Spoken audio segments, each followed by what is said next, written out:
जय हिंद एंड नमस्कार।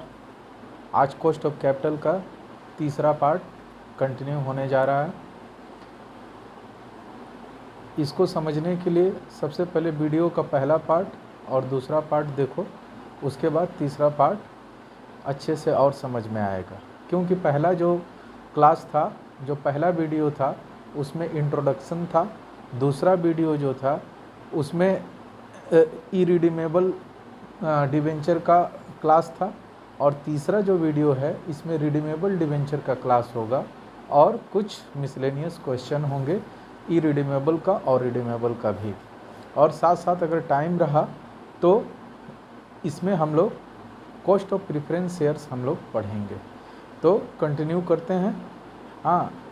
Cost of debenture, cost of debenture, cost of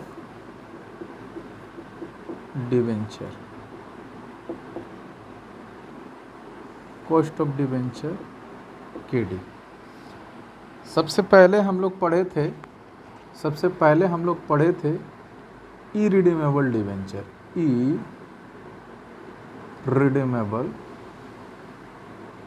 redeemable debenture, जिसमें KD हम लोग निकालते थे R1-T। ये पहला नंबर फॉर्मूला था। दूसरा नंबर फॉर्मूला केडी के लिए था R1-T into face value divided by net issue proceed.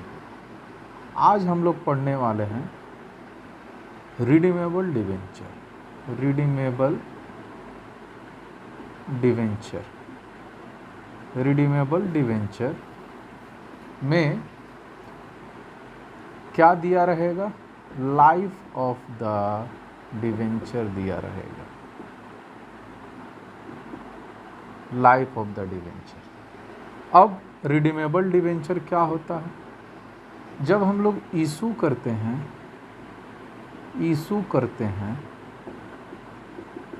तो कंपनी के पास पैसा आता है, इसलिए इसे हम लोग इशू ऑफ डिवेंचर कहते हैं, इशू ऑफ डिवेंचर। और जब पैसा वापस किया जाता है, उसी डिवेंचर होल्डर को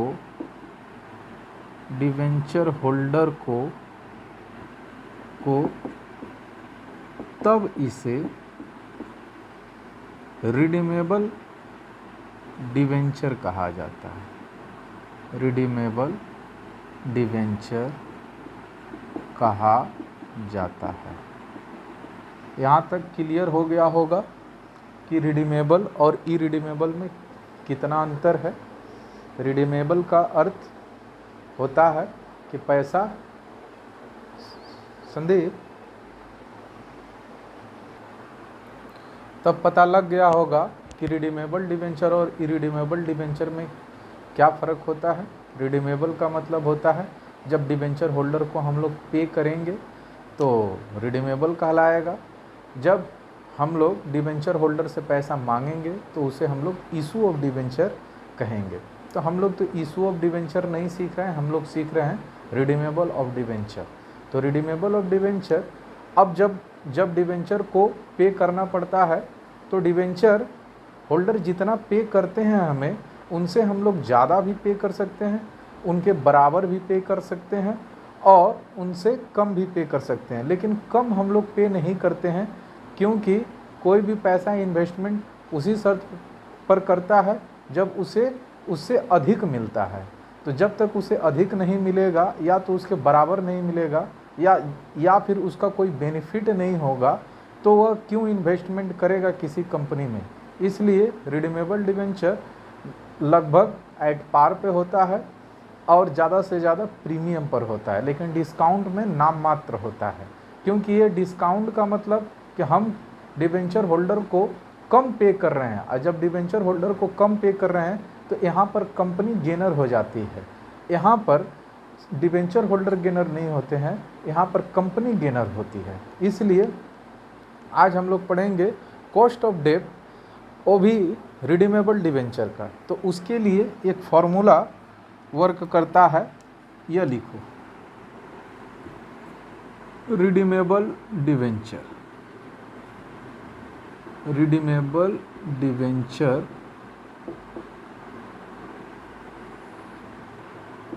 KD equals to R1 minus T plus RV minus NIP divided by N और whole divided by RV plus NIP divided by 2।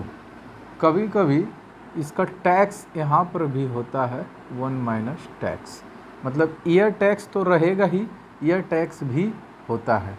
तो जब जैसा क्वेश्चन रहेगा उसके साथ हम लोग काम करेंगे। ईयर लेकिन हर क्वेश्चन में अप्लीकेबल नहीं होता है, यहीं तक अप्लीकेबल होता है, तो इसलिए इसे नहीं भी लिखोगे तो भी चलेगा, लेकिन लिख कर रख लेना। यहाँ पर भी सभी टोटल का भी 1 माइनस टैक्स हम लोग करते हैं, क्योंकि यहाँ पर पूरे का एक बार इंटरेस्ट का टैक्स, एक बार आए हुए वैल्यू का टैक्स हम लोग लेते हैं। तो हेयर R इक्वल्स टू, तो पता है rate of interest, rate of interest, और T इक्वल्स टू पता है टैक्स रेट, RV का मतलब रिडम्पशन वैल्यू, और NIP का मतलब नेट इशू प्रोसीड। तो यहाँ पर यह पता लग गया होगा, RV का मतलब रिडम्पशन वैल्यू। अब ये जो रिडम्पशन है, जैसे मैंने इशू किया डिवेंचर्स को तो 100 रुपया मांगा, लेकिन रिडीम कर रहा हूँ तो इनको 110 दे रहा हूँ। इसका क्या मतलब हुआ कि मैं 10 रुपया अधिक दे रहा हूँ, मतलब ये एट प्रीमियम हो गया, एट प्रीमियम। पहला नंबर केस। दूसरा नंबर केस, इशू कर रहा हूँ 110 रुपया पे, रिडम्पशन कर रहा हूँ 100 रुपया पर, तो इसको हम लोग बोलते हैं एट पार। रिडम्पशन जो हो रहा है वो एट पार हो रहा है। अगर इशू हो रहा है, यहाँ पे रिडम्पशन है, अगर इशू हो रहा है 90 पर, रिडम्पशन हो रहा है 110 पर, तो इसे हम लोग इसको भी बोलेंगे एट प्रीमियम। कैसे? इशू हुआ डिस्काउंट पर, रिडम्पशन हुआ प्रीमियम पर। यहाँ पर इशू हुआ पार पे, रिडम्पशन हुआ प्रीमियम पर। यहाँ पर इशू हुआ प्रीमियम पर और रिडम्पशन हुआ एट पार पर। तो इस तरह से हम लोग देखते हैं रिडम्पशन कि वो बहुत सारे केसेस हो सकते हैं, एट पार पे भी हो सकता है, एट प्रीमियम पर भी हो सकता है, इशू एट पार पे हो सकता है, इशू एट डिस्काउंट पे हो सकता है, इशू एट प्रीमियम पर हो सकता है, लेकिन रिडम्पशन भी पार पे भी हो सकता है, प्रीमियम पर भी हो सकता है। तब हम लोग यह फॉर्मूला देख चुके हैं केडी का, जब लाइफ ऑफ द डिवेंचर दिया हो तब। यह फॉर्मूला तभी अप्लाई करेंगे जब लाइफ ऑफ द डिवेंचर दिया हो। और लाइफ ऑफ द डिवेंचर कहने का मतलब कि कितना साल में डिवेंचर का पैसा वापस करना है मुझे, या तो 5 साल, या तो 10 साल, या तो 7 साल, कुछ भी लिखा रहे तो समझ लेना कि वो रिडीमेबल डिवेंचर है। और रिडीमेबल डिवेंचर है तो उसे कैसे सॉल्व करेंगे। देखो क्वेश्चन बहुत आसान है, क्वेश्चन में जितना लिखा हुआ है, उसको हम लोग पढ़ते हैं। लिखा हुआ है कि एक्स लिमिटेड इशू कर रहा है, एक्स लिमिटेड इशू कर रहा है 1000 डिवेंचर। 1000 डिवेंचर का मतलब ये हो गया number of debenture, number of debenture, ये हो गया नंबर ऑफ डिवेंचर। और इसके बाद लिखा है 15% डिवेंचर्स। 15% डिवेंचर का मतलब यह हो गया इंटरेस्ट रेट, 15% डिवेंचर, यानी कि 15% मुझे फेस वैल्यू पर 15% हमें चार्ज करना है, जो कि मेरा इंटरेस्ट कहलाता है। और फेस वैल्यू ₹100 ईच, बोल ही दिया है कि ये फेस वैल्यू है 100 ईच करके। रिडीमेबल, यहाँ पे वर्ड लिखा भी है रिडीमेबल, मतलब डिवेंचर को पैसा वापस करना है at the end of 7 years, life दे दिया, लाइफ ऑफ द डिवेंचर। कितना साल बाद हमें वापस करना है, तो 7 साल बाद मुझे वापस करना है। फिर इसके बाद लिखा हुआ the debenture are issued at discount.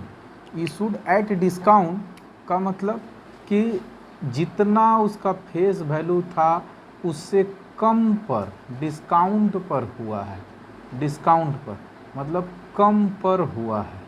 मतलब कंपनी क्या 100 रुपये के बदले अगर 5% का अगर डिस्काउंट है तो 5 रुपया का डिस्काउंट करके ही पैसा डिवेंचर वालों लोगों से लिया है, यानी कि 100 का चीज़ के लिए वह 95 रुपया लिया है, यानी कि इशूड एट डिस्काउंट। और इसके आगे फ्लोटेशन कॉस्ट है। देखो क्वेश्चन में डायरेक्ट लिखा हुआ फ्लोटेशन कॉस्ट, ऐसा नहीं कि लिखा हो underwriting commission, prospectus charges, advertisement expenses on prospectus, ऐसा कुछ लिखा हुआ नहीं है। तो ये डायरेक्ट लिखा हुआ फ्लोटेशन कॉस्ट 1% करके लगेगा। यहाँ पर क्वेश्चन में ये नहीं लिखा है कि ये फ्लोटेशन कॉस्ट किस पर लगेगा। तो फ्लोटेशन कॉस्ट किस पर लगेगा, यह पहली वीडियो में मैं बता चुका हूँ कि जब क्वेश्चन में मेंशन न रहे कि फ्लोटेशन कॉस्ट किस पर दिया गया है, on issue price, on face value, तब हम लोग एक फंडा अप्लाई करते हैं। उसमें मैं बता रखा था कि हम लोगों को देखना पड़ेगा फेस वैल्यू और दूसरा नंबर इशू प्राइस, इन दोनों में से देखना पड़ेगा कौन है हायर। अब इन दोनों में से हायर, इस क्वेश्चन के अनुसार अगर हम लोग देखें तो क्वेश्चन के अनुसार अगर देखें तो दिख रहा है मुझे कि फेस वैल्यू 100 रुपये का है और इशू प्राइस 5% डिस्काउंट होने के बाद 95 है। तो इन दोनों में से हायर कितना हुआ 100, यानी कि 100 का 1% मुझे लेना है, मतलब 1 रुपया लेना है। कितना लेना है, 1 रुपया लेना है। तो 1 रुपया मेरा फ्लोटेशन कॉस्ट हो गया, 1 रुपया। तो अब आगे हम लोग बढ़ते हैं कि इसे कैसे हम लोग सोल्व करेंगे। तो क्वेश्चन सभी लोग देख लिए होंगे और आगे सॉल्यूशन को देखो। संदीप लाइट ऑन कर दीजिए। अब सॉल्यूशन को देखिए। सॉल्यूशन क्या कर रहा है कि यहाँ पे R1 - T, यहाँ पर R की जगह इंटरेस्ट भी लिख सकते हैं, I1 - T, R1 - T, कुछ भी, ये दोनों में से कुछ भी लिख सकते हैं हम लोग।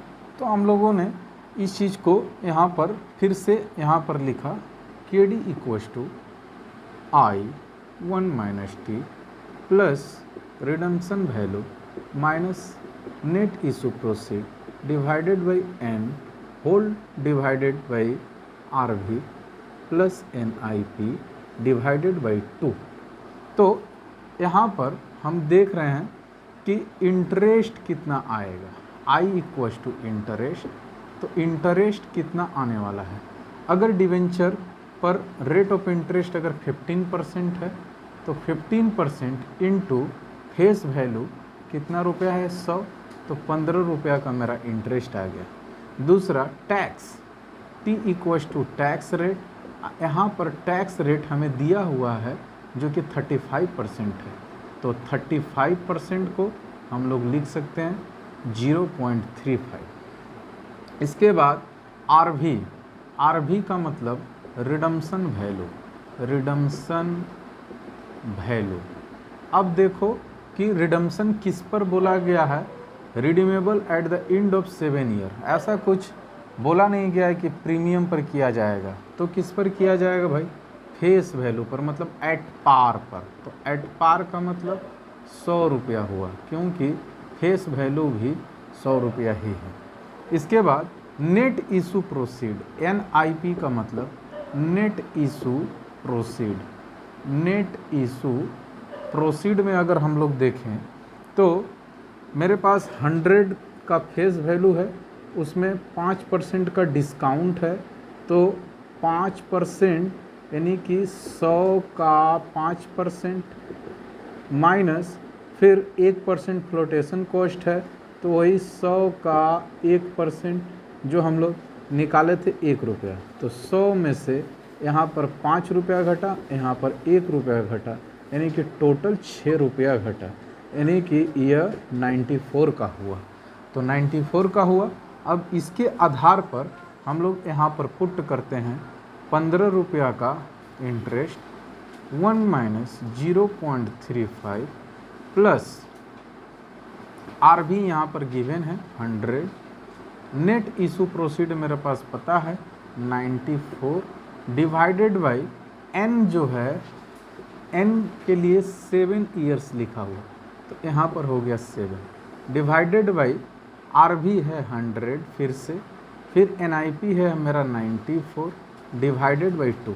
अब इसको हम लोग सॉल्व करेंगे तो आंसर मेरा आ जाएगा। अब आते हैं हम लोग कि इसको जब हम लोग सॉल्व किए तो इतना दूर जो है इतना का वैल्यू इतना आया, इसके बाद इतना का वैल्यू यहाँ पर आया और नीचे वाले का वैल्यू ये आया।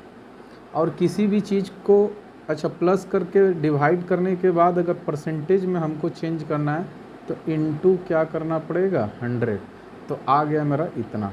तो इसका फाइनल आंसर है 10.94%। यहाँ तक समझ गए होंगे। और आगे हम लोग नेक्स्ट क्वेश्चन देखते हैं। Next question copy. अब देखो ये सेकंड क्वेश्चन है। सेकंड क्वेश्चन में इसमें भी रिडीमेबल डिबेंचर है।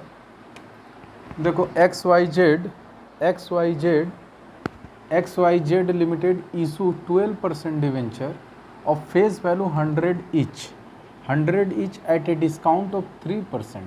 मतलब इशू किया गया है डिस्काउंट पर, वो भी 3% पर। अब फेस वैल्यू है 100, तो 3 रुपया का discount. And flotation cost is estimated to be 2%। तो फ्लोटेशन कॉस्ट भी मेरा 2% है। और जबकि यहाँ पर देखा जाए तो 100 का चीज़ में 3 माइनस करोगे तो 97 और फेस वैल्यू 100, दोनों में हायर है 100, तो ये भी 100 पर ही लिया जाएगा, यानी कि 2 रुपया, यानी कि टोटल 5 रुपया मेरा लेस होने वाला है 100 में से, यानी कि फेस वैल्यू में से। इसके बाद लिखा है the debenture are redeemable after 10 years, यानी कि लाइफ यहाँ पर दिया हुआ है एट ए प्रीमियम ऑफ 10%। यहाँ पे प्रीमियम लिखा हुआ है। प्रीमियम का मतलब क्या हुआ कि जब मैं इशू किया तो फेस वैल्यू उस समय कितना था 100, लेकिन इशू प्राइस था मेरा 95, यानी कि 100 में से यह अगर 5 रुपया अगर घटा दिया जाए तो 95, लेकिन रिडम्सन हो रहा है मेरा 100 पे नहीं, 100 प्लस 10%। तो 100 प्लस 10% कहने का मतलब 110, यानी कि रिडम्सन मेरा हो रहा है 110 पर। तो अब आगे बढ़ते हैं, हम लोग आगे बढ़ते हैं, इसको हम लोग इरेज करते हैं। अब आगे देखते हैं इसका सॉल्यूशन क्या होने वाला है। तो इसका सॉल्यूशन देखोगे, सब लोग नोट करोगे। अब इसका सॉल्यूशन हम लोग वही KD इक्वल्स टू क्या डालेंगे भाई, KD equals to R1 minus T plus redemption value minus net issue proceed divided by N divided by RV plus net issue proceed divided by 2। अब इसके ऊपर हम लोग सॉल्व करेंगे। देखो इधर पे आर यहाँ पर दिया हुआ है कितना परसेंट, 12% दिया हुआ है, तो 12% है भाई। तो 12% को इंटरेस्ट रेट का जो इंटरेस्ट अगर हम लोग लेंगे तो 100 का 12% कितना आने वाला है, 12 रुपये आने वाला। तो यहाँ पे मैंने 12 लिख दिया। 1 माइनस टैक्स रेट है 40%, यहाँ पे हम लोग लिख सकते हैं 0.4 प्लस रिडम्पशन वैल्यू मेरा कितना हो रहा है। रिडम्पशन वैल्यू मेरा फेस वैल्यू था 100, इसमें प्लस कर रहे थे प्रीमियम, क्योंकि यहाँ पे लिखा था कि वापस करना है मुझे प्रीमियम पर, तो इसमें प्लस 10 कर देंगे तो कितना हो जाएगा 110, तो इधर पे आ गया 110। फिर माइनस नेट इशू प्रोसीड में हम लोग देखे थे 100 मेरा फेस वैल्यू था, उसमें से हम लोग माइनस कर रहे थे कितना, 3% मेरा डिस्काउंट और 2% मेरा फ्लोटेशन कॉस्ट, तो 3 2 5 करने के बाद 95 हो गया, तो इधर पे आ गया 95 डिवाइडेड बाई n के लिए इधर पे लिख रखा है 10 years divided by RV 110 plus 95 divided by 2। अब इसको सॉल्व करो, इसका आंसर आ जाएगा। यहाँ पर सॉल्व करने के बाद मेरा आया है 8.49%, तो KD हो गया 8.49%, यही इसका फाइनल आंसर है। देखो ये बार बार मैं 100 इधर पे इसलिए ला रहा हूँ क्योंकि जब मैं यहाँ पे 12% लिखूँगा तो परसेंट बोले ही तो 100 होता है, लेकिन 12% की जगह न लिखकर 12 रुपया लिख रहा हूँ, 100 रुपया का 12% यानी 12 रुपया, तो कहीं ना कहीं मुझे किसी भी चीज़ को परसेंटेज में एक्सप्रेस करने के लिए मल्टीप्लिकेशन बाई 100 करना पड़ता है, तो इसलिए मल्टीप्लाई बाई 100 किए हैं। तो यहाँ तक तुम सभी को समझ में आ गया होगा। इसके आगे के क्वेश्चन को हम लोग अब देखो नेक्स्ट क्वेश्चन पे हम लोग आ चुके हैं। नेक्स्ट क्वेश्चन लिखा हुआ आर लिमिटेड इशूड 15% डिवेंचर, तो रेट ऑफ इंटरेस्ट दे दिया 15% एट द रेट 100 ईच, ये दे दिया फेस वैल्यू। इसके बाद in order to raise 10 lakh, ये हमारे लिए क्वेश्चन में इसकी ज़रूरत भी है नहीं भी है। क्यों इसकी ज़रूरत नहीं है, क्योंकि हम लोग हमेशा एक यूनिट वैल्यू को लेकर काम करते हैं, और जब हम क्वेश्चन में यूनिट वैल्यू को लेकर काम करते हैं तो डिवेंचर कितने क्वांटिटी में है और कितने अमाउंट में है वह मैटर नहीं रखता। इसलिए हम लोग एक यूनिट, इधर पे यूनिट क्या है, यूनिट फेस वैल्यू को ही हम लोग यूनिट वैल्यू बोलते हैं। किसी भी चीज़ को एक यूनिट से डिवाइड किया जाए तो उसकी क्वांटिटी पता चलती है। तो 100 रुपीज़ जो दिया गया है वह फेस वैल्यू है, और फेस वैल्यू के साथ साथ वह क्या है, वह पूरी तरह से एक यूनिट वैल्यू है, क्योंकि एक व्यक्ति से मुझे 100 रुपीज़ लेना है। ज़रूरी नहीं है कि एक ही व्यक्ति से 100 रुपीज़ लेना है। एक व्यक्ति अगर 1000 डिवेंचर खरीद रहा है तो 1000 इंटू 100 यूनिट मुझे लेना है, ठीक है। तो इसलिए डरने की कोई ज़रूरत नहीं। इसके बाद जो 10 लाख रुपीज़ जो दे रखा है वह अमाउंट ऑफ फेस वैल्यू है। अमाउंट ऑफ फेस वैल्यू कहने का मतलब कि जितनी क्वांटिटी में डिवेंचर थे उसको मल्टीप्लिकेशन बाई 100 करने के बाद इतने हमारे पास 10 लाख रुपया आए हुए हैं। कहने का मतलब 10,000 डिवेंचर से हम लोग अगर 100 करके लें तो मेरे पास फिनांस आएगा डिवेंचर से 10 लाख रुपये। इसलिए इसका कोई इस क्वेश्चन में उतना ज़्यादा इम्पोर्टेंस नहीं है, क्योंकि इसको लेकर क्वेश्चन बनाया जा सकता है। थोड़ा सा क्वेश्चन बड़ा हो जाता है, लेंदी हो जाता है, फॉर्मूला वही लगता है। इसलिए हम हमेशा यूनिट वैल्यू पर काम करते हैं, और एग्जामिनेशन के लिए भी परफेक्ट है और सॉल्विंग के लिए भी परफेक्ट है और कैलकुलेशन के लिए भी परफेक्ट है। क्योंकि बड़ा कैलकुलेशन ज़्यादा समय लगेगा, कम कैलकुलेशन वाला रहेगा कम समय लगेगा, तो इसलिए हम लोग यूनिट पर काम करते हैं। तो इसके लिए चिंता नहीं करना है। तो यह मुझे पता चल गया कि 15% डिवेंचर है, 100 रुपीज़ उसका फेस वैल्यू है, और फ्लोटेशन कॉस्ट इधर पे दे रखा है 10%, और रिडीमेबल होगा एट पार। एट पार जब रिडीमेबल बोल दिया तो इशू अगर 100 पे अगर हुआ है तो हम लोग रिडीम भी करने वाले हैं 100 पर। अगर इशू अगर 110 पर हुआ है तो भी रिडीम करने वाले हैं हम लोग 100 पर। कहने का मतलब यही हुआ। तो आगे बढ़ते हैं हम लोग। Eight the end of 5th year, तो 5वें साल के बाद इसको रिडीम कर दिया जाएगा और टैक्स रेट है यहाँ पे 35%। तब आते हैं हम लोग सॉल्यूशन पे। सॉल्यूशन देखते हैं सबसे पहले कौन करता है।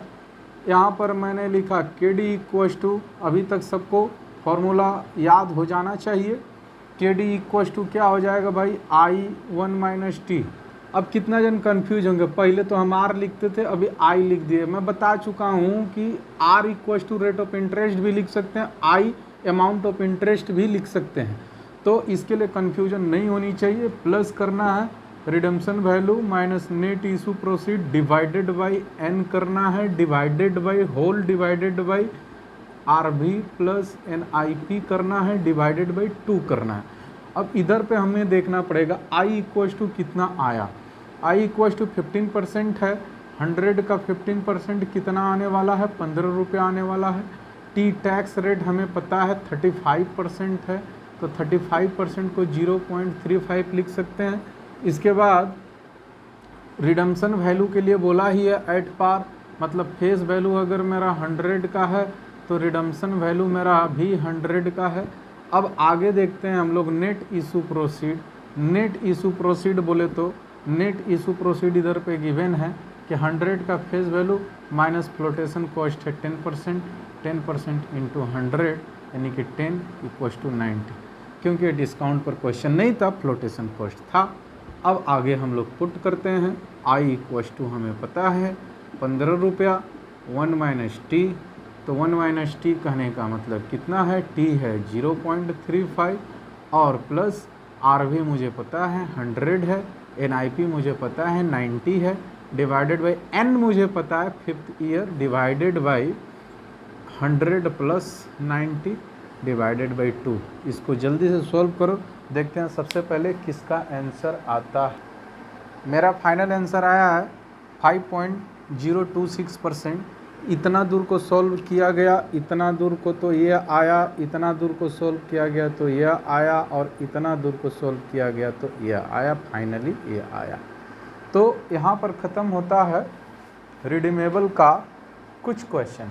अभी भी कुछ क्वेश्चन ड्यू है। ड्यू बोले तो कहाँ से क्वेश्चन लिया जाएगा, वह तुम्हारे स्क्रॉलर से लिया जाएगा। जिनके पास स्क्रॉलर है वे भी कर पाएंगे, जिनके पास स्क्रॉलर नहीं है वे क्या करेंगे कि अपने फ्रेंड सर्कल से कॉस्ट ऑफ कैपिटल का एक पिक मंगवा लेने के लिए, जो कि कॉस्ट ऑफ कैपिटल का टोटल क्वेश्चन हो।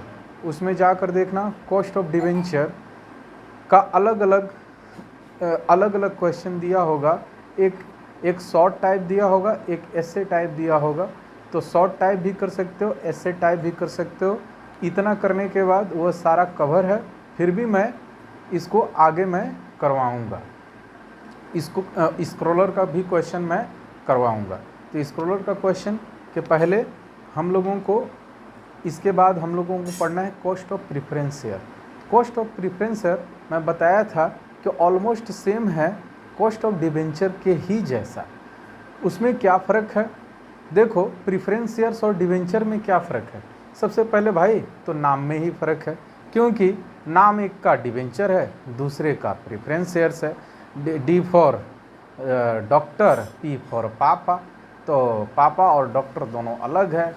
इधर पे कोई रिलेशन मत जोड़ लेना कि किसी के पिताजी डॉक्टर हैं तो वही उसके पिताजी हैं, नहीं। मेरा कहने का मतलब डिफरेंस क्या, डिवेंचर पर मुझे फिक्स्ड अमाउंट ऑफ इंटरेस्ट देना पड़ता है, जो कि चार्ज अगेंस्ट प्रॉफिट होती है। चार्ज अगेंस्ट प्रॉफिट जब भी मैं बोलूं तो इसका मतलब यह होता है कि चार्ज अगेंस्ट प्रॉफिट जो भी है वह हम लोग उसका इंटरेस्ट हम लोग प्रॉफिट एंड लॉस में शो करते हैं, लेकिन fixed rate of interest show करते हैं। अगर उस इंटरेस्ट को हम डिवेंचर को पे ना करें तो हमारी कंपनी को बंद करवा सकता है, क्योंकि इसके लिए डिवेंचर ट्रस्टी बोर्ड होते हैं, जहां पर डिवेंचर होल्डर अपनी शिकायतें दर्ज कर सकता है। इसीलिए डिवेंचर के ऊपर इंटरेस्ट मुझे पे करना पड़ता है। मुझे कौन, कंपनी को पे करना पड़ता है, इसलिए उसका इंटरेस्ट चार्ज अगेंस्ट प्रॉफिट होता है। और वह चार्ज अगेंस्ट प्रॉफिट होता है और वह टैक्स सेविंग्स होता है, कंपनी के लिए टैक्स सेविंग्स का भी काम करता है। लेकिन प्रेफरेंस शेयर्स जो हैं, प्रेफरेंस शेयर्स के ऊपर जब भी उसे इशू किया जाता है तभी यह बता दिया जाता है fixed percentage of dividend. Preference share holder एक फिक्स्ड परसेंट ऑफ डिविडेंड पाते हैं, मतलब कंपनी का एक लाभ का अंश पाते हैं जो कि फिक्स्ड अमाउंट रहता है। लेकिन जो प्रेफरेंस डिविडेंड होता है वह चार्ज अगेंस्ट प्रॉफिट ना होकर चार्ज अगेंस्ट एप्रोप्रिएशन होता है। तो चार्ज अगेंस्ट एप्रोप्रिएशन होता है, इसलिए वह टैक्स सेविंग्स नहीं होता, उसके ऊपर कॉर्पोरेट टैक्स मतलब कि CDDT लगता है, कॉर्पोरेट डिविडेंड टैक्स लगता है, इसलिए यह टैक्स के प्रीव्यू से अलग है। तो इसके बाद हम लोग अभी कुछ देर के बाद, कुछ 10 मिनट के ब्रेक के बाद हम लोग चालू करने वाले हैं कॉस्ट ऑफ प्रेफरेंस शेयर्स। तो जाओ, पानी पी कर आओ, चाय पी कर आओ, घूम कर आओ, दौड़ कर आओ, या फिर व्हाट्सएप पे चैट करके आओ, फिर हम लोग मिलते हैं आफ्टर 5 मिनट्स। Thank you. तो हम लोग बात कर रहे थे प्रेफरेंस शेयर्स के ऊपर। तो प्रेफरेंस शेयर कैपिटल के ऊपर हम लोग अभी डिस्कशन करेंगे। इसके पहले हम लोग बात कर चुके हैं कॉस्ट ऑफ डिवेंचर के ऊपर। अब चलते हैं कॉस्ट ऑफ प्रेफरेंस शेयर्स के ऊपर। कॉस्ट ऑफ प्रेफरेंस शेयर्स के बारे में फॉर्मूला कुछ देर बाद आएगा, लेकिन कुछ कंसेप्ट हम लोगों को जानना पड़ेगा कि कॉस्ट ऑफ डिवेंचर और कॉस्ट ऑफ प्रेफरेंस शेयर में क्या डिफरेंस है। एकमात्र थोड़ा सा डिफरेंस है, टैक्स का डिफरेंस है। अगर कॉर्पोरेट टैक्स अगर देखा जाए तो इंटरेस्ट के ऊपर टैक्स मुझे काट कर मिलता है और डिविडेंड के ऊपर टैक्स नहीं लगता, क्योंकि इसके ऊपर अलग टैक्स लगता है जिसको हम लोग बोलते हैं कॉर्पोरेट डिविडेंड टैक्स। इसलिए आगे हम लोग बढ़ते हैं कॉस्ट ऑफ प्रेफरेंस शेयर्स में। तो लिखना चालू करोगे, cost of preference share KP, cost of preference shares KP, इसका शॉर्ट फॉर्म होगा KP। तो KP आज हम लोग सीखेंगे। Cost of preference share at the time of issue, at the time of issue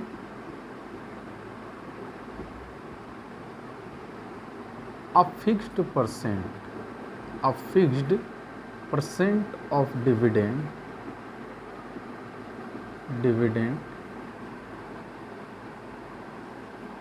is given to the preference shareholder, preference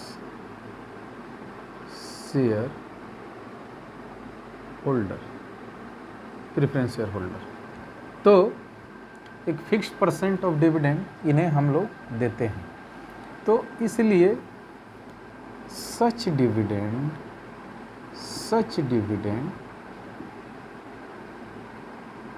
is not charged against profit, charge against profit.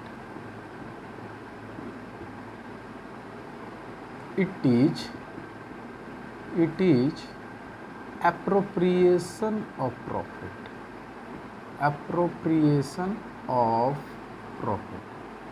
कहने का मतलब यह हुआ यहाँ पर कि जो डिविडेंड होता है वह चार्ज अगेंस्ट प्रॉफिट नहीं होता है, यह एप्रोप्रिएशन ऑफ प्रॉफिट होता है। जब हम लोग प्रॉफिट एंड लॉस अकाउंट बनाते हैं उस समय हम लोग लिखते हैं to interest on debenture, to interest on debenture. उसके बाद प्रोविज़न फॉर टैक्स इधर पे लेते हैं। तो जो हमारी आती है वह नेट प्रॉफिट जो आती है ये आफ्टर टैक्स होती है। आफ्टर टैक्स होने के बाद यही प्रॉफिट कैरी फॉरवर्ड हो जाती है, कैरी फॉरवर्ड, और यहाँ पर by net profit brought forward इधर पे आ जाती है। इसके बाद यहाँ पर हम लोग लिखते हैं डिविडेंड, अब वह डिविडेंड इक्विटी का भी हो सकता है और वह डिविडेंड प्रेफरेंस का हो सकता है। तो यहाँ पर हम लोग इक्विटी के बारे में नहीं पढ़ रहे हैं, यह डिविडेंड प्रेफरेंस का ही है। और जो इसके नीचे वाली जो लाइन है, यहाँ तक प्रॉफिट एंड लॉस, और ये जो है profit and loss appropriation account, इसलिए इसे यह आफ्टर टैक्स होती है, नेट प्रॉफिट आफ्टर टैक्स होती है, लेकिन डिविडेंड के साथ CDDT लगता है, कॉर्पोरेट डिविडेंड टैक्स लगता है, इसलिए यह चार्ज अगेंस्ट एप्रोप्रिएशन होती है और इंटरेस्ट जो होता है चार्ज अगेंस्ट प्रॉफिट होता है। यहाँ तक सभी को समझ आ गया होगा। अब आगे देखते हैं हम लोग कि जिस तरह से डिबेंचर में रिडीमेबल और इरिडीमेबल था, उसी तरह प्रेफरेंस शेयर्स में भी रिडीमेबल और इरिडीमेबल होगा। कहने का मतलब जिसका रिडीम ना हो सके वह इरिडीमेबल होगा, जिसका पैसा वापस कर सके हम लोग उसको रिडीमेबल कहेंगे। तो इसमें भी दो पार्ट होगा। पहला पार्ट होगा irredeemable debenture,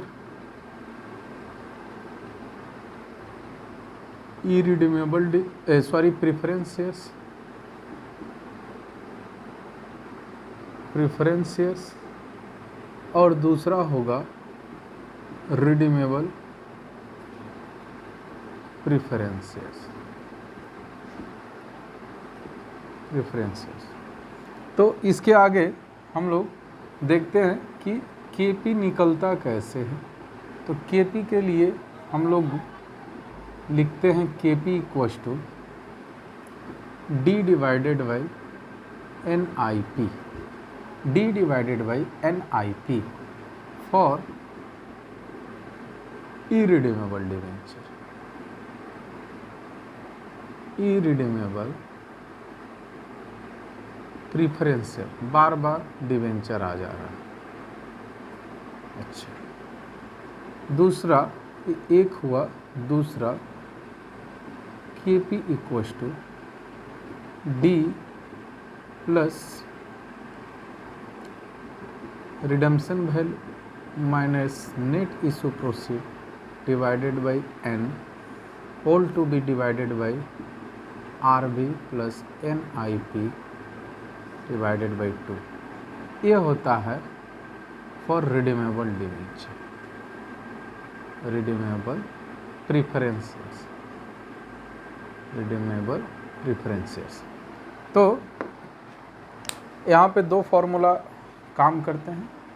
irredeemable preference share के लिए D डिवाइडेड बाई NIP और फॉर रिडीमेबल डिबेंचर के लिए D plus RB minus NIP divided by N divided by RB plus NIP divided by 2। तो आगे इसके क्वेश्चंस को करने के बाद ही हम लोग को अच्छे से पता चलेगा कि इसको कैसे करते हैं।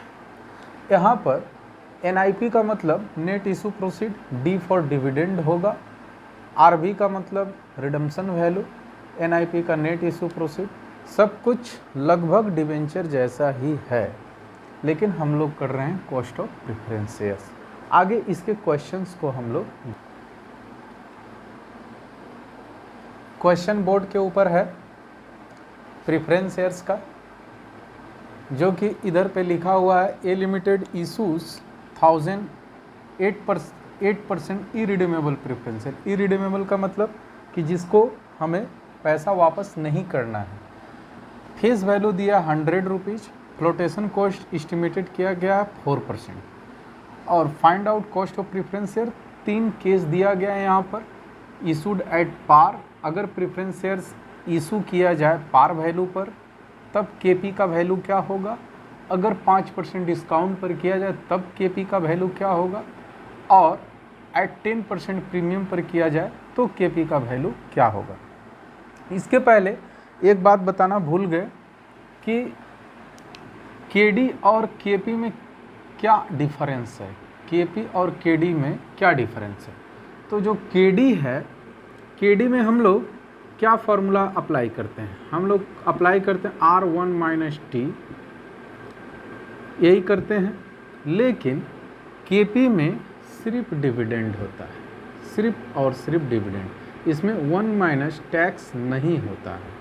ये first formula. Second number R 1 minus T into face value divided by NIP करते हैं। यहाँ पर हम लोग करते हैं D into face value divided by net issue proceed. तो इधर पे क्या डिफरेंस है, इधर पे टैक्स है, इधर पे टैक्स नहीं है, यही डिफरेंस है इसमें। ठीक है, अब आगे हम लोग बढ़ते हैं कि क्वेश्चन क्या बोल रहा है। क्वेश्चन बोल रहा है भाई कि हम लोग रिडीम होने वाले नहीं हैं, हम लोग इरिडीमेबल हैं, हमें पैसा नहीं चाहिए, हमें कॉस्ट चाहिए। मेरा क्या कॉस्ट होगा ये कंपनी डिटरमाइन कर रही है कि प्रीफरेंस शेयर्स पर क्या कॉस्ट होगा। इन्हें पैसा नहीं चाहिए, इन्हें सिर्फ साल का लाभांश चाहिए, मतलब डिविडेंड चाहिए। तो इसका सॉल्यूशन इधर पर देखो। सॉल्यूशन 3 केस में सॉल्व होगा। सबसे पहला नंबर सॉल्यूशन, सबसे पहला solution issued at par value पर।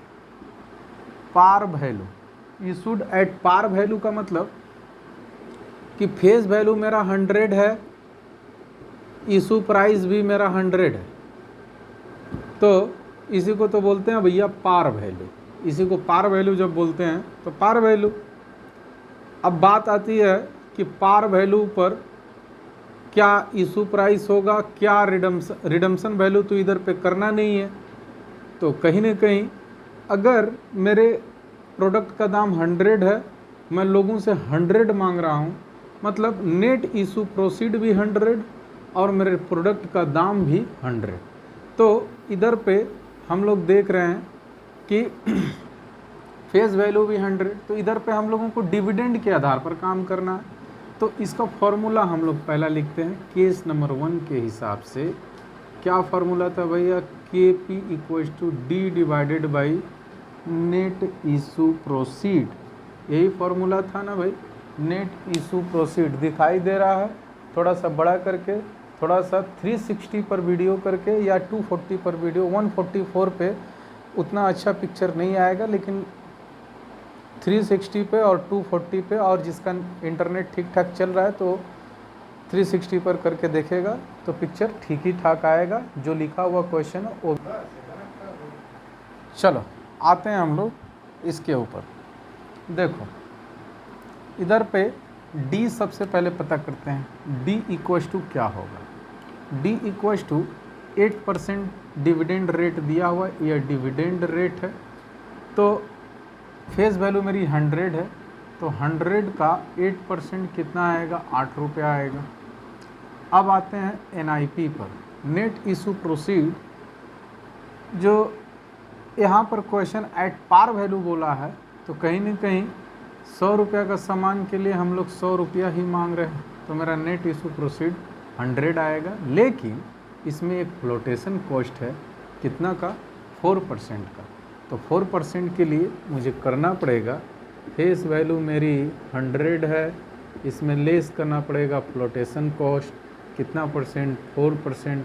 तो 4 हुआ तो यहाँ पे आया 96। तो अब यहाँ पर हम लोग लिख सकते हैं D है मेरा 8, नेट इशू प्रोसीड है 96। अब देखो भाई यहाँ पे 8 लिए हो, यहाँ पे 96 लिए हो, अगर इसे परसेंटेज में एक्सप्रेस करना है तो इंटू 100 करना पड़ेगा। देखते हैं सबसे पहले कौन कैलकुलेट कर। मेरा आ चुका 8.33%, तुम लोग का भी आ चुका होगा 8.33%। अब आगे हम लोग बढ़ते हैं इशूड एट 5% डिस्काउंट के ऊपर, इसलिए इसको मैं रब करता हूँ। आगे बढ़ते हैं। देखो यहाँ पर लिखेंगे दूसरा नंबर, इशूड एट 5% डिस्काउंट। तो जब डिस्काउंट लिखेंगे तो इसकी वैल्यू हम लोग निकाल लेंगे कि 5% डिस्काउंट पर क्या वैल्यू आएगा, तो 5 रुपये आएगा। फिर से KP लिख दिए हम लोग, D डिवाइडेड बाई NIP। अब आगे देखते हैं भाई D इक्वल्स टू कितना होगा। D तो 100 का फेस वैल्यू है, और डिविडेंड हमेशा कैलकुलेट होता है फेस वैल्यू पर, जिस तरह से इंटरेस्ट कैलकुलेट होता है फेस वैल्यू पर, डिविडेंड भी कैलकुलेट होता है फेस वैल्यू पर, इसलिए इसका भी वैल्यू 8 आएगा। नेट इशू प्रोसीड निकालने के लिए हम लोगों को देखना पड़ेगा फेस वैल्यू है 100, इसमें से माइनस किए हम लोग डिस्काउंट 5%, मतलब 100 का 5% 5 रुपया, और फिर माइनस किए फ्लोटेशन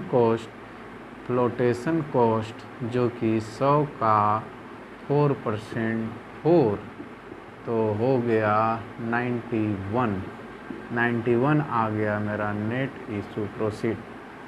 अब फ्लोटेशन कॉस्ट किसी को समझ में नहीं आया होगा, कोई ऐसा भी होगा कि मैं 100 का 4% लिया, मैं 95 का क्यों नहीं लिया। तो हमें देखना है 100 और 95 इन दोनों में से हायर कौन है। तो भैया हायर कौन, इधर पे क्वेश्चन में लिख नहीं रखा है कि किस पर चार्ज करना है, तो भैया हायर तो 100 है, तो इसलिए 100 पर निकाल दिए। तो इधर पर देखो भाई 8 डिवाइडेड बाई 9, 91 इंटू 100। देखते हैं सबसे पहले किसका आता है।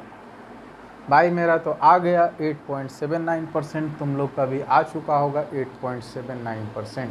जिसके पास कैलकुलेटर नहीं है भैया यहाँ से देख ले, जिसके पास कैलकुलेटर है वो कैलकुलेट कर ले, फिर से देख ले, फिर से समझ ले, ठीक है। अब आगे हम लोग चलते हैं तीसरा नंबर केस पर, issued at 10% premium.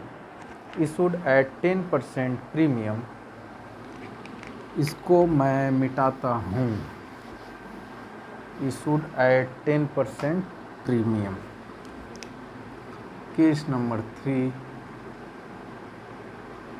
Issued at 10% premium. अब आगे बढ़ते हैं, फिर से लिखेंगे KP equals to D divided by NIP into 100, जोड़ ही देते हैं नहीं तो गड़बड़ा जाता है सब। तो फिर इधर पे भाई D इक्वल्स टू वही 100 का 8% कितना होगा 8, और NIP के लिए हम लोगों को देखना पड़ेगा फेस वैल्यू है मेरा 100, और यहाँ पर प्रीमियम वैल्यू है तो ऐड होगा, ऐड किए प्रीमियम 10% है, और 10% 100 का ले लिए तो यहाँ पे आ जाएगा 10, फिर माइनस करेंगे फ्लोटेशन कॉस्ट, यहाँ पर लेंगे 110, 110 का 4% कितना होगा 4.4, 4.4। तो अब इसको करने के बाद कितना आता है 110 इंटू 4%, तो 100 माइनस 10 माइनस 4.4 85.6, नहीं 100 प्लस 110 माइनस 4.4 हो जाएगा 105.6 नेट इशू प्रोसीड। अब कुछ लोग ऐसे भी हैं जिनको लगा कि 110 पर फ्लोटेशन कॉस्ट क्यों लिए। अरे भाई फिर से मैं बोल रहा हूँ कि वीडियो नंबर पहला देखो जाकर, उसमें फ्लोटेशन कॉस्ट के बारे में मैं बताया हूँ कि किस पर लेना है। यहाँ पर फेस वैल्यू मेरी 100 है, यहाँ पे प्रीमियम ऐड करने के बाद मेरा 110 रुपया आ जाता है। तो इन दोनों में हायर कौन हुआ, इन दोनों में हायर हुआ 110, इसलिए फ्लोटेशन कॉस्ट हायर वैल्यू पर लेंगे। और यहाँ पर भी तो कुछ नहीं लिखा है कि किस पर लेना है, तो हम लोग यही अप्लाई करेंगे। अब शायद समझ में आ गया होगा। फ्लोटेशन कॉस्ट किस पर लिए हम लोग 110 पर लिए हैं। 110 कहने का मतलब कि फेस वैल्यू और इशू प्राइस, फेस वैल्यू 100 और इशू प्राइस 110, इन दोनों में से देख लिए हायर, तो थोड़ा इसको देख लेना हायर, ठीक है भाई। तो वही यहाँ पे हम लोग पुट करते हैं 8 डिवाइडेड बाई 105.6 इंटू 100। देखते हैं सबसे पहले किसका आता है, 8 इंटू 100 डिवाइडेड बाई 105.6, तो 7.57 5758 ले सकते हैं %। यह हो गया मेरा cost of preference share case number 3। I hope सबको समझ में आया होगा कॉस्ट ऑफ प्रेफरेंस शेयर्स और कॉस्ट ऑफ डिवेंचर। अब जाकर स्क्रॉलर में जितने भी क्वेश्चन है कॉस्ट ऑफ प्रेफरेंस शेयर से रिलेटेड, कॉस्ट ऑफ डिवेंचर से रिलेटेड कर सकते हो, बना सकते हो और उसमें कोई भी दिक्कत नहीं आएगी। अगर दिक्कत आती है तो मुझे मैसेज करके, सभी लोग व्हाट्सएप पर मैसेज करके या तो कमेंट सेक्शन में मैसेज करके बता सकते हैं, उनका अलग से एक वीडियो तैयार किया जाएगा।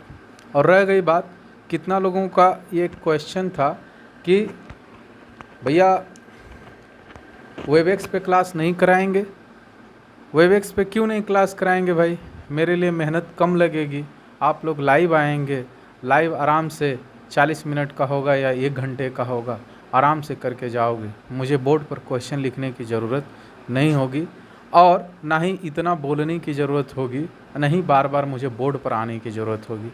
मैं जो भी बोलूँगा आप लोग को लाइव में सुनाई देगा। लेकिन मैं बोला था कि इंटरनेट कनेक्टिविटी की वजह से ही दिक्कत आ सकती है। मैं कई स्टूडेंट लोग को वेबएक्स पे ऐड किया, ऐड करने के बाद मैं बोल रहा हूँ अभी जो कुछ भी उसको 2 मिनट बाद सुनाई दे रहा है, फिर बोल रहा भैया फटाफटा आवाज़ सुनाई दे रहा है, फिर बोला भैया आपका पिक्चर है गायब हो जा रहा है। तो ऐसा सिचुएशन आ रहा है।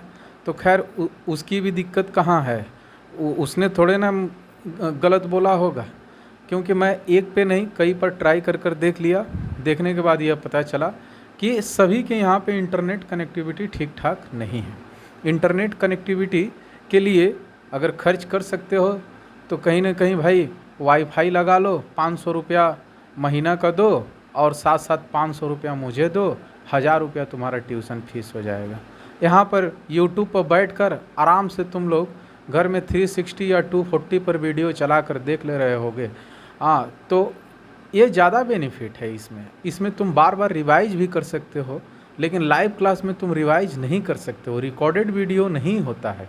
मैं अलग से सिस्टम लगाया था कि रिकॉर्डेड वीडियो आएगा उसी के साथ साथ, लेकिन जब इंटरनेट का कनेक्टिविटी मेरे यहाँ पे तो ठीक है, मेरे रूम में तो ठीक है, मैं तो वाईफाई लगा रखा हूँ, लेकिन सभी लोग तो वाईफाई नहीं लगाए हैं, इसलिए ठीक से पिक्चर नहीं आएगा, बोर्ड पे लिखे हुए अक्षर ठीक से समझ में नहीं आएंगे और बार बार रिपीटेशन का भी मतलब कि क्वेश्चन आएगा, तो जिसकी वजह से दिक्कत आ सकती है। इस वीडियो को देखो और बार बार देखोगे, कम से कम 2 बार देखोगे तो पूरी तरह से समझ में आ ही जाएगा, लेकिन हमको नहीं लगता 2 बार देखना पड़ेगा, एक ही बार देखोगे तो भी समझ में आ जाएगा।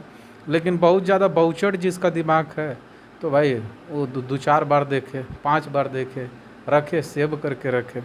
और एक इम्पोर्टेंट बात कि जो मैं लाइव क्लास के पहले या वीडियो क्लास के पहले जो मैं फीस के बारे में डिमांड किया था, तो वो जो फीस थी वो फीस मेरे वीडियो क्लास की नहीं थी, ना ही तो लाइव क्लास की नहीं थी, जो पहले आप लोग पढ़ चुके थे उसकी फ़ीस थी। फिर भी उसमें बहुत सारे लोग कमेंट्स किए, जो कमेंट्स को किए कि ये फ़ीस ले रहे हैं इस टाइम लॉकडाउन के समय पर क्या फ़ीस की ज़रूरत नहीं पड़ती है? क्या मेरी आर्थिक स्थिति कमज़ोर नहीं हो सकती है? क्या सिर्फ तुम्हारी ही आर्थिक स्थिति कमज़ोर है? आर्थिक स्थिति सभी की कमज़ोर हो सकती है और इस लॉकडाउन में सभी की आर्थिक स्थिति कमज़ोर हो चुकी है। लेकिन मैं आर्थिक स्थिति कमज़ोर है इसलिए नहीं लिया, मेरे पास है, मैं इकोनॉमिकल ठीक हूँ, ठीक ठाक हूँ, लेकिन मैं इसलिए लिया कि मुझे भी कुछ किसी की हेल्प करनी पड़ती है, किसी को कुछ देना पड़ता है, तो मैं अपनी ही कमाई से देता हूँ ना, कि दूसरे से मांग कर देता हूँ। लेकिन कुछ लोगों का बड़ा ही गंदा कमेंट था, मैं बोलूँगा नहीं कि वो क्या कमेंट्स किसने किया, जो ये वीडियो देखेंगे उनको ये बात समझ में आ जाएगी किसने कमेंट किया। और हाँ, कमेंट करने वाला भी दोषी है, कमेंट सुनने वाला भी दोषी है, क्योंकि उसका कोई रिप्लाई नहीं किया। इससे मुझे ये साफ जाहिर होता है कि तुम लोग कितना मुझे पसंद करते हो। फिर भी मैं बोर्ड पर लिख कर जो वीडियो 30 मिनट की होती है, तो ज़रूरी नहीं है कि 30 मिनट में वो वीडियो तैयार होकर अपलोड होकर तुम्हारे पास चली जाती है। उसके लिए कम से कम 4 से 5 घंटे लगते हैं, एडिट करने के बाद वो वीडियो जाती है। तो फिर भी तुम लोग कमेंट करते हो। अगर लगता है कि मेरा पढ़ाया हुआ उतना अच्छा नहीं है तो तुम वीडियो नहीं भी देख सकते हो, कोई भी दिक्कत नहीं है। इसमें कोई पैसा नहीं लगता है। वीडियो मैं ट्रांसफ़र करता हूँ उसमें भी पैसा नहीं लगता। हाँ, लेकिन देखोगे अच्छा ही है, तुम्हारा सिलेबस कंप्लीट हो जाएगा, एग्ज़ाम दे लोगे, 6 सेमेस्टर ख़त्म हो जाएगा, तुम अपने घर मैं अपने घर। लेकिन इंसान को सबसे पहले संस्कारी होना चाहिए, क्योंकि मैं संस्कार सिखा नहीं सकता। संस्कार खुद से आता है, उनके फैमिली से आता है। या मैं उनके फैमिली को ना तो मैं चेंज कर सकता हूँ, ना तो मैं उनका संस्कार चेंज कर सकता हूँ। अगर संस्कारी नहीं है तो हर जगह मुंह खोलकर बोलना भी नहीं चाहिए। अगर फिर भी मैं बोला कि अगर किसी को कोई दिक्कत है तो वो आकर हमें संपर्क करे। भाई इस टाइम पर फीस ज़रूरी नहीं है, लेकिन अपनी समस्या तो बता सकते हो कि किस लिए फ़ीस नहीं दे रहे हो। छोड़ो, वो भी नहीं बताओ, बोलो भैया नहीं देंगे, हम बाद में देंगे, या फिर नहीं देंगे।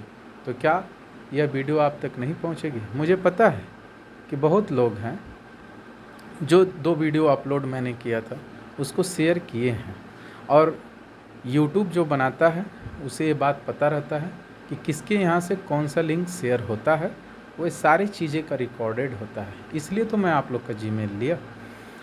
तो फिर भी मुझे कोई दिक्कत नहीं, लेकिन देखो जो मेरे पास पढ़ चुका है उसे तो ऐसा नहीं बोलना चाहिए। अगर बाहर वाला बोलता तो सुनकर अनदेखा कर देता। हाँ, बोलता है कि छोड़ो, कोई बाहर वाला बोला है, क्योंकि मुझे अच्छी तरह नहीं जानता है। तुम लोग आज 5वें साल में हो। आज मेरे पास ग्रेजुएशन 3 साल, 2 साल 11 और 12 पढ़ चुके।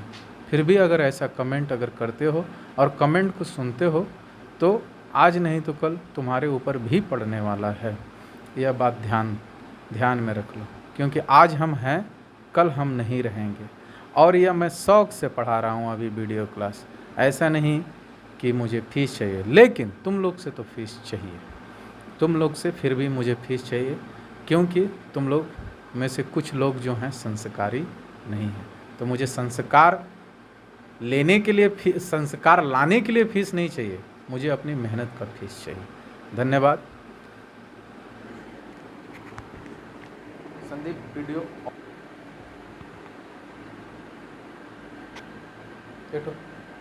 एक यहाँ पे ही रही, यहाँ पे इधर से बंद कर।